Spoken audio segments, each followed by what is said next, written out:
नमस्कार दोस्तों, कमलेश्वर क्लासेस में आपका स्वागत है। आज के इस वीडियो में आपके लिए कक्षा 12वीं का 10 फरवरी को जो अंग्रेजी का पेपर हुआ है उस पेपर में से डू एज डायरेक्टर्स और फिल इन द ब्लैंक्स का सही आंसर या सॉल्यूशन बताऊंगा।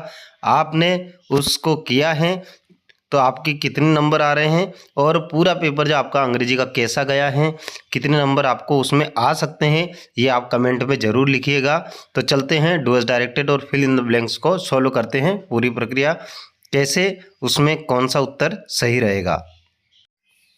तो देखिए, आपका ये पेपर था कक्षा 12वीं का और इसमें ये पैसेज है, ये आपने कर लिया होगा। इसके भी उत्तर बताएंगे, लेकिन सबसे महत्वपूर्ण जो है आज के इस वीडियो में वो है सेक्शन सी ग्रामर, जिसमें क्वेश्चन नंबर 6 जो आपको करना है उसका सॉल्यूशन मैं यहाँ बता रहा हूँ। आप ध्यान से सुनिएगा, कैसे क्या हुआ है वो सब भी यहाँ पे एक्सप्लेन किया जाएगा। आप इसे मिलाइए और बताइए कमेंट बॉक्स में कि आपके कितने नंबर आ रहे हैं और पूरे पेपर में भी कितने नंबर आपको प्राप्त हो रहे हैं। देखिए, फिल इन द ब्लैंक्स में पहला है he blank space football since morning. आपको ध्यान है, सिंस और फार जो लगता है वो हमेशा किस में लगता है, परफेक्ट कंटिन्यूस टेंस में, और परफेक्ट कंटिन्यूस टेंस में हैज़ हैव का प्रयोग होता है और बाकी किसी भी ऑप्शन में हैज़ हैव का प्रयोग नहीं है, इसलिए इसमें आएगा हैज़ बीन प्लेइंग। इसके बाद दूसरा प्रश्न आपके सामने, शी वर्क हार्ड शी में गेट गुड मार्क्स। अब यहाँ पे देखिए, सो दैट जब एक साथ आता है तो उसका मतलब होता है ताकि, तो वो कठिन परिश्रम करती है ताकि उसे अच्छे नंबर मिल सके। तीसरा है आपका इट रेन टुडे। मैंने कहा था रेन की संभावना हमेशा 50-50 होती है, तो हमेशा रेन के साथ मे का प्रयोग करेंगे। अगला है Ganga is a holy river. अब यहाँ नदी की बात हुई है, पवित्र नदी है, खास है और भौगोलिक स्थिति बता रही है, तो यहाँ पे आ जाएगा the Ganga is a holy river.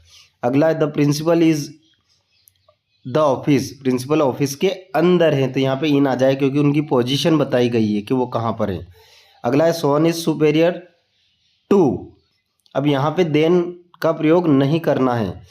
सभी जगह क्या होता है, कंपेरेटिव डिग्री में देन का प्रयोग होता है, लेकिन सुपेरियर, जूनियर, इस तरह की जो एडजेक्टिव के हिसाब से एडजेक्टिव का यूज़ किया जाता है, तो वहाँ पे हमेशा टू का प्रयोग होता है, टू ही लगता है इनके साथ, तो ये ध्यान रखना।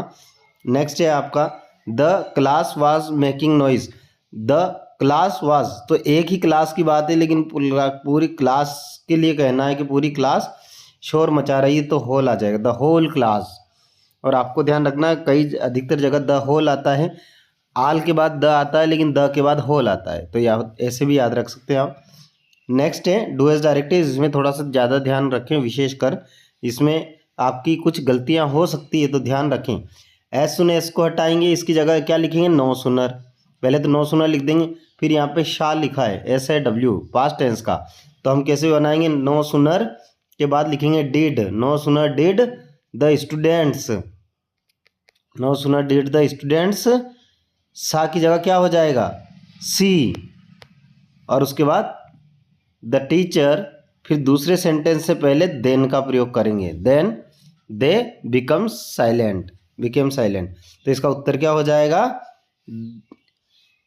No sooner did the students see the teacher they became silent. दूसरा है आपके सामने ही शट द डोर। ये सेंटेंस में कई बार पढ़ाता हूँ कि यह सेंटेंस जरूर आता है और बदल बदल के आता है। यहाँ पे देखना आपको कि ही के साथ क्या लगा हुआ है,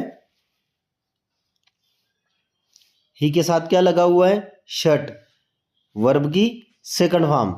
अच्छा, सेकंड है कि फर्स्ट है कि थर्ड है, तो तीनों फॉर्म एक जैसी होती है, लेकिन यहाँ सेकंड कैसे मानेंगे, क्योंकि अगर ये फर्स्ट होती तो ही के साथ शट के साथ एस या एस लगा होता, शर्ट्स होता, लेकिन नहीं है, इसलिए हमने पहचान लिया कि यहाँ पे क्या है, वर्ब की सेकंड फॉर्म है। अब इसको नेगेटिव बनाएंगे तो ही डिड नॉट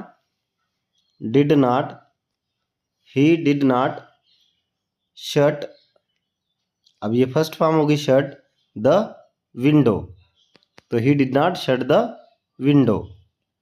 ठीक है, अगला है हमारे सामने आई नो हिम। अब चेंज द वॉइस करना है, वॉइस चेंज करेंगे तो सबसे पहले ऑब्जेक्ट को सब्जेक्ट की लगेंगे, लिखेंगे, तो ही का हिम होता है, तो ही अब क्या आएगा, इज, और वर्ब की हमेशा थर्ड फॉर्म आती है, he is none to me. अब यहाँ पे आपको ध्यान रखना है, वैसे पैसिव वॉइस जब बनाते हैं या वॉइस चेंज करते हैं तो बाय लिखते हैं। क्या लिखते हैं, बाय के बाद ऑब्जेक्ट लिखते हैं, ठीक है, सब्जेक्ट को ऑब्जेक्ट। लेकिन यहाँ पे बाय नहीं लगाएंगे क्योंकि नन लिखा है तो नन के साथ हमेशा टू लगता है, ये भी ध्यान रखें। तो क्या हो जाएगा, he is none to me, ये इसका सेंटेंस बन जाएगा। नेक्स्ट है आपके पास, he they do not work hard they will not get good marks. Unless का प्रयोग करना है इफ के स्थान पर, तो इफ हटेगा तो क्या क्या हटेगा, इफ के साथ डू नॉट या डज नॉट भी हटता है। अब क्या लिखेंगे, सबसे पहले अनलेस लिख देंगे, अनलेस दे, सेंटेंस लिखेंगे, दे वर्क हार्ड, वर्क हार्ड।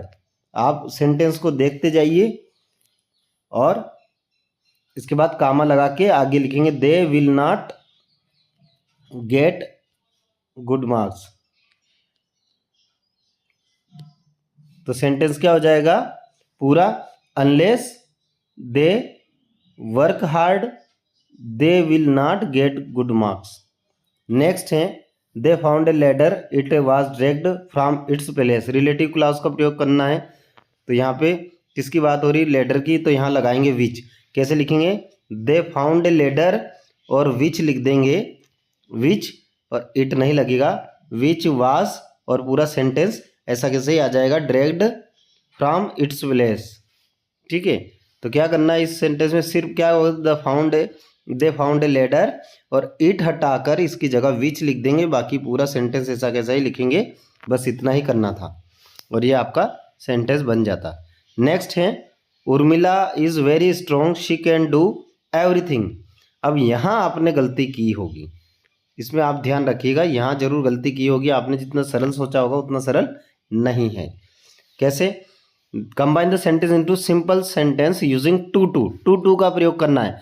एक चीज़ हमेशा ध्यान रखना कि ये जो टू होता है ये नेगेटिव सेंस देता है अपने आप में, नॉट की तरह ही यूज होता है ये, है ना, तो ये नेगेटिव सेंस देता है। तो हम कैसे करेंगे, तो यहाँ पे लिखेंगे उर्मिला इज वेरी की जगह क्या कर देंगे, ये वेरी हटाएंगे और इसकी जगह लिखेंगे टू, उर्मिला इज टू, फिर लिख देंगे स्ट्रॉन्ग और फिर लिखेंगे दूसरा टू,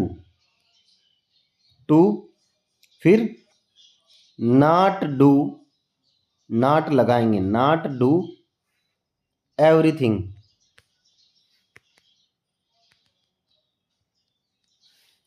तो सेंटेंस क्या हो गया, उर्मिला इज टू, ठीक है। यहां मैं चेंज कर देता हूं, आपको समझ में आ जाएगा। अब सेंटेंस क्या हो गया, मैं जिसको अंडरलाइन कर रहा हूं वो लिखाएगा पहले, Urmila is too strong to not जोड़ना है, उसके बाद डू एवरीथिंग, ये सेंटेंस होगा। और इसमें आपने नॉट नहीं लगाया होगा, यहाँ पे आपने गलती की होगी, यही हुआ होगा आपके साथ, ठीक है, क्योंकि नेगेटिव सेंस प्रकट करता है टू। नेक्स्ट है अगला, द मैनेजर विल